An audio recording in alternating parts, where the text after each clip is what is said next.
Hello everybody, it's Bangkok Ian here. Hope everyone's doing okay. It's another week, so another update, and this time I'm going to have a little VR on my 5 favourite nostalgic PlayStation 1 memories. And also I have a pickup, which is the first pickup I've had, first hardware pickup in absolutely yonks. But anyway, let's get on with the updates with regards to COVID-19 in Thailand. And it's been another really good week. All the top bods met this afternoon. It's Friday. It's 4:30 on a Friday now. Just got back home, and yeah, there's going to be lots of things opening up next week, and it's great. Let's see. Called the Phase 3 reopening. Right, first thing, the curfew is now only going to be from 11 p.m. to 3 a.m. So they've cut that back. Not that I'm out during those hours anyway, but yeah, there you go. And also, the big news is that gyms can open next, I think it's all, this is all next Monday. Not that I ever use them, because I don't need to. Now, gyms can open, massage parlors can open, so we can all go and get soapies and happy endings next week. And sports venues, football stadiums, Thai boxing stadiums, all they can all open. I'm not sure about crowds, maybe social distancing measures, I don't know, but the actual places can open. But the big news for me is that cinemas can open next week. Now, I've really missed going to the cinemas, and they say when the cinema does open, it's going to be 1 seat and 2 empty seats, and then another person can sit there. But I don't care. I want to go and watch a movie in a cinema again. But what movies are they going to release? Because I can't see them releasing all the big Hollywood blockbusters in outside of the main US or EU markets, because they must be worried about piracy. I don't know. I hope I'm wrong. I hope the cinemas open next week, and I hope we get some good movies that I haven't seen, because I want to go and watch a movie, and I want to go and have some nice popcorn and a great big Coca-Cola, and yeah, can't wait for that. I'm really chuffed about that. Bowling alleys, skating rinks as well, they can open, and also, the rumours that beaches might be opening as well. I believe Pattaya Beach and Bang Sang Beach might be opening on Monday. Again, they'll have social distancing, whereas you can't all crowd together. But I can't wait for that. If it does come to pass, I think I might go for a little weekend break next week, just to get away, because I've not been anywhere 2-3 months, normally once a month I'm out. I'm in Yangon just for a trip somewhere, just to make things different, So yeah, so please let stuff open even more. What else is there? Oh yeah, there's rumours in July that all the expats with work permits who are currently stuck outside of Thailand because they were unfortunate to be travelling or actually working on rigs and the like. I know a couple of guys who have been stuck outside of Thailand since mid-April, unable to get back and see their families. It's really, really tough on them, because they're fully legal, they live here, they've got Thai wives, Thai families, and they've not been able to come home for 6 weeks now, so hopefully in July they might be allowed entrance into Thailand. They'll still have to do a 14-day quarantine, but the authorities are saying that 1st of July they'll be able to enter Thailand. The problem is for tourists, the rumours for tourists in Thailand is that it's going to be September or October before the international tourism markets open up again. That's going to be tough, you know.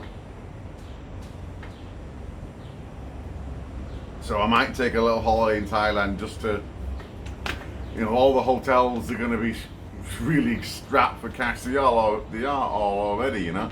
But I think I'll have a little break soon. That should be nice. So there we go. Things are getting better and better, which is great. I've been in the office every day this week. I've got my full staff in the office now, and yeah, I'm noticing on the way to work, all the BTS, you know, the train that I take to go to work, that's getting busier and busier. It's still not the normal level it normally is, you know, but it's every week it's a little bit busy, so it's nice. So yeah, things are getting better. So let's get on to the VR about my 5 favourite, or maybe not favourite, my 5 nostalgic PlayStation 1 memories. I can't remember who did this. Quite a few of my favourite YouTubers, they've done VRs to it, and it's a nice subject, so I thought, I've got some memories of that as well. Because I bought my PlayStation 1, it was a Japanese import. I got it shortly after it was launched, and here we go. So I've written them down because I've got a memory like a sieve. Okay, the first nostalgic memory is when I first actually saw the PlayStation PSX, I used to call it in those days, now called the PlayStation 1. This is the first time I ever actually saw it running. I'd seen photos, you know, pictures in magazines and all that, but I'd never actually seen it actually running before. And I was in Manchester. I was in the HMV in the Arndale Centre, the main HMV store there, and they were selling the Japanese imports.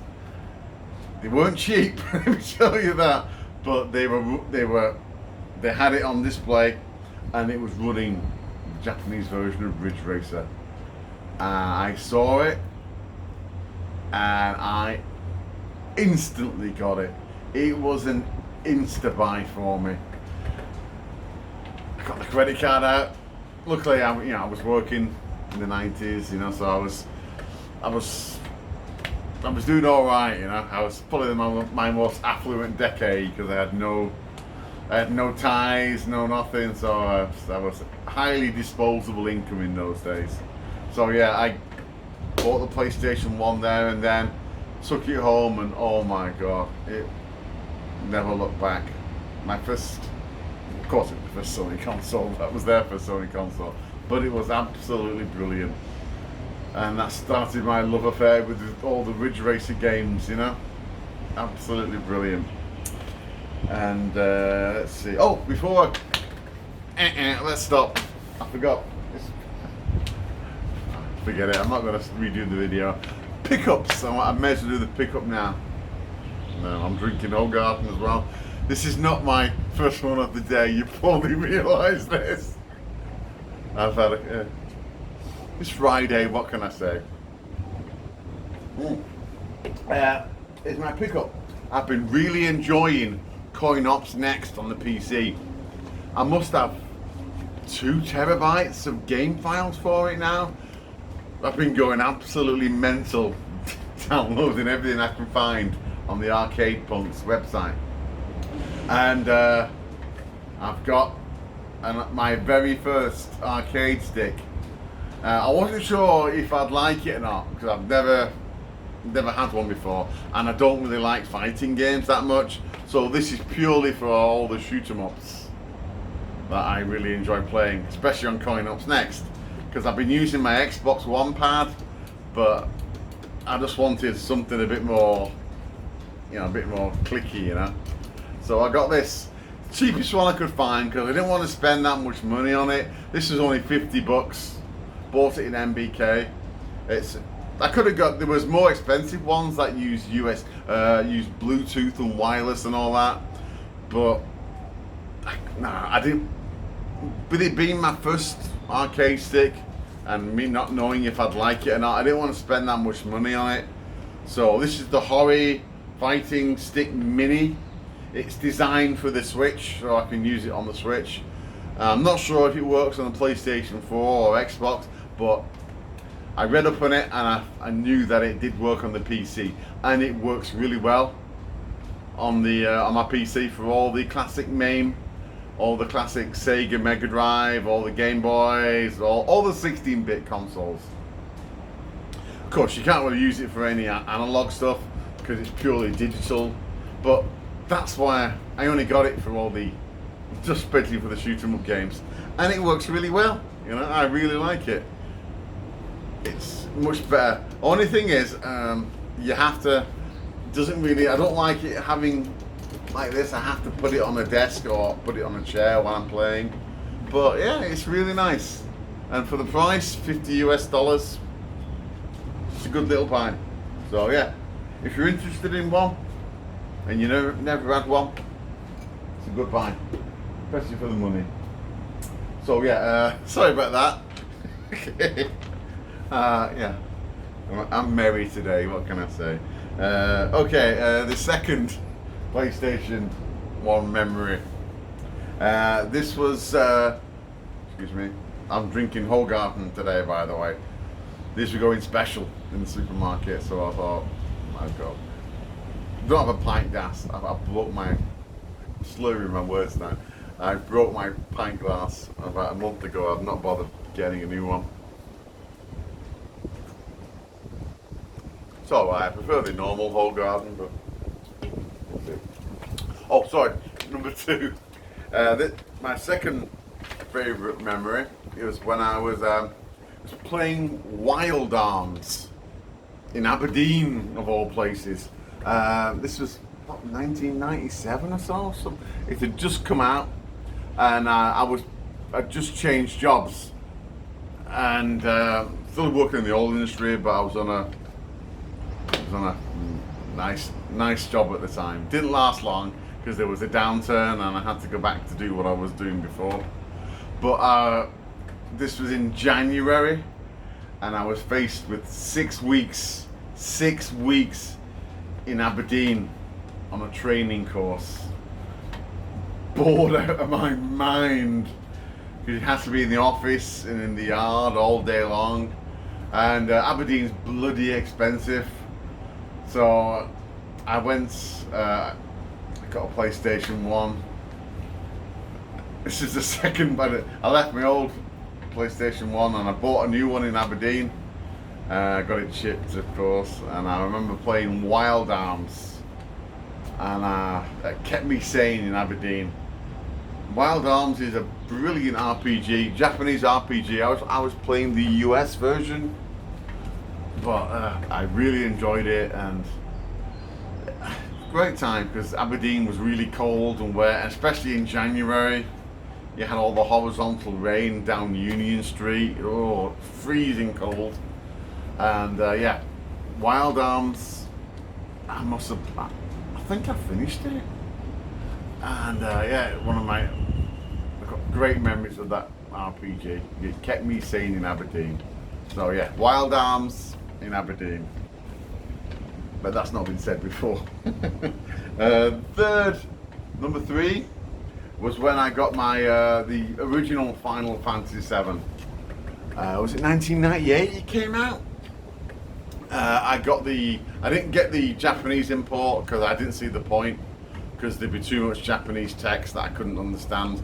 So I got the US version imported because I wanted to get the proper version. I didn't want to get a pirate copy of it or anything like that.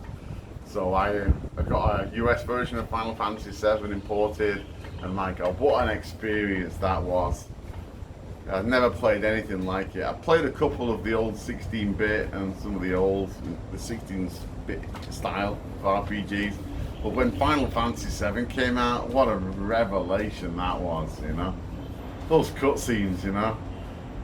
And yeah, brilliant, absolutely brilliant game. And I just got the remake when it came out recently, and that's awesome as well. So yeah, Final Fantasy VII US. And then the fourth nostalgic memory is another import that I got, and I've had my eye on this game for ages, and that was the Japanese version of Jumping Flash. Now, I'm not sure if you know Jumping Flash. I believe it was on it was one of the games on the PlayStation 1 Mini that got released a few years ago. Basically, it's a 3D, it's a proper first-person platformer, and I absolutely loved it. I mean, I didn't really know what I was getting. I've just seen previews in Edge and various other magazines, but the words first-person, which was my favorite genre, because I was really into my first-person PCs at the time, but there were no first-person platformers that I could think of. So that first person and platformer, and it had shooting in it. So yeah, that was another insta buy for me. So I got it imported. I wasn't really sure if the game would be actually like, but I had to get it. I mean, the main character, isn't he like a robotic rabbit or something like that? And yeah, I absolutely loved it, and I loved the sequel. I don't think there was a third entry. I can't see them being another entry in the series, but if there was, I would definitely get it, because I absolutely love Jumping Flash on the PlayStation 1. It was great. And is it 5 now? Yeah, my final memory is a bad one, and it was purely self-inflicted, and it was, how did I phrase this? It was